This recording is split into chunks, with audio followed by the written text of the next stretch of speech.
నీ వల్లే చెడిపోయిందని అంటే కూడా నేనేం తప్పు చేయలేదు నమ్ముతున్నాను, మీకు భారం అయితే నేను వెళ్ళిపోతానని ఒక అబ్బాయితో వెళ్ళి, అంటే 83 ప్రాంతాల్లో ఒక పెళ్లి కాని అబ్బాయి ఒక పెళ్లి కాని అమ్మాయి ఒక రూమ్లో ఉండి, కానీ ఏ మూలా కూడా చేసే వాళ్ళకి కానీ ఆడియన్స్కి కానీ వీళ్ళు తప్పు చేస్తున్నారనే ఎక్కడ కలగదండి. అక్కడే that is the subtext of the character. అంటే మీరు సుజాత క్యారెక్టర్ ఎంత బోల్డో, ఎంత revolutionary, at the same time she has belief in herself. అంటే when a woman has a belief in her own integrity, తను ఏమి తప్పు చేయట్లేదు అన్న నమ్మకం తనకున్నప్పుడు it reflects in that way. ఎక్కడ ఆ పిక్చర్లో అది తప్పు అని ఎవరికి అనిపించలేదు. యాక్చువల్గా తీసుకుంటే ఇన్ సొసైటీస్ ఐస్ ఈ అమ్మాయి ఒక వెయిటర్తో వెళ్ళిపోయింది అని అనాలి. ఆ పాయింట్ అసలు రేజ్ కాలేదు. ఈ రోజు మనం మాట్లాడుతున్నాం కానీ అసలు వాళ్ళ బిహేవియర్లోనే మనకి ఆ థాట్ ఇంకా మనకి ఎక్కడి నుంచి కూడా రాదు. కానీ ఈ క్యారెక్టర్కి మాత్రం అప్పుడప్పుడు కొంచెం she slightly getting melted down. Because అతను చూసి, అతని క్యారెక్టర్ చూసి అంత దగ్గరగా ఉన్నా కూడా ఏనాడు ఒక ఎక్స్ప్రెషన్లో కానీ ఒక ఇది కానీ మనం అందరం ఏమి తప్పు పడుతున్నామో ఆ తప్పులన్నీ కింద లాయరు రామలింగయ్య చేసి చెప్పిస్తాం. అదేమిటి బయట కాకుండా వాళ్ళు ఇచ్చారంటే అనేక రకాలు ఉన్నాయి. దీనికి అటా వస్తే ఎలోప్మెంట్ కింద లెక్క, ఇటా వస్తే అబ్డక్షన్ కింద కేసు, ఇటా వస్తే ఇది, అటా వస్తే ఇది. అదేగా సొసైటీ అనుకుంటుంది. ఏమో నాకు అనిపించలే అంటుంది ఆవిడ వైఫ్. నాకు అది అనిపించట్లేదు అంటుంది. నీకేం తెలుస్తుంది రేపు పొద్దున ఏదన్నా అయితే. Plus they was the subtext. ఈ వీళ్ళ hero and heroine the romance ఉంది. I think it was one of the most beautiful romances, though it is not the main story. It starts with the way he helps her out. ఆ తర్వాత మెల్లిగా అసలు she absorbs the way he takes care of her.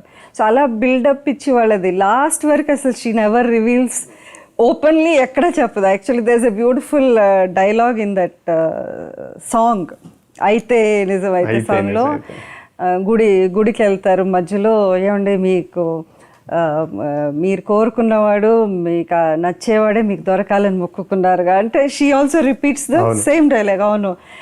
And he will particularly ఆయన చూపిస్తారనమాట ఎక్కడ ఆ ప్లేస్లో, అవునండి నేను కోరుకున్నవాడు మంచివాడే నాకు దొరకాలని అని ఆయన చూపి అక్కడ ఒక లుక్ ఇచ్చి దొరకాలని మొక్కుకున్నాను అంటే. సో ఆ లుక్లో ఆడియన్స్కి తెలుస్తుంది, my character will know, but Chiranjeevi గారి క్యారెక్టర్ తెలియదు. So it was such a beautiful. చాలా కత్తి మీద చెప్తామలాగా చాలా కష్టం. నింగిలోని చంద్రుడికి నీటిలోని కలువకి దూరభారమెంతైనా రాయబారి నేనున్నా, చందమామౌనంటే వెన్నెలగా, కలువ భామ అది వింటే పున్నమిగా, నా ఆశలు ఎగసి ఎగసి తారలతో కలిసి తలంబ్రాలుగా కురిసే వేళ చేరువైతే అయితే అది నిజమైతే అదే నిజమైతే. ఇంత గొప్ప థాట్, ఉదాత్తత అంటే నాకు ఈ పాట జ్ఞాపకం వచ్చింది అనమాట.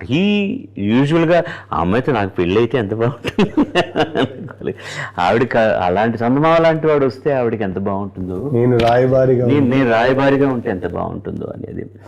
దూరభారం ఎంతైనా రాయబారి నేను ఉన్నా. దేనికి దూరభారం?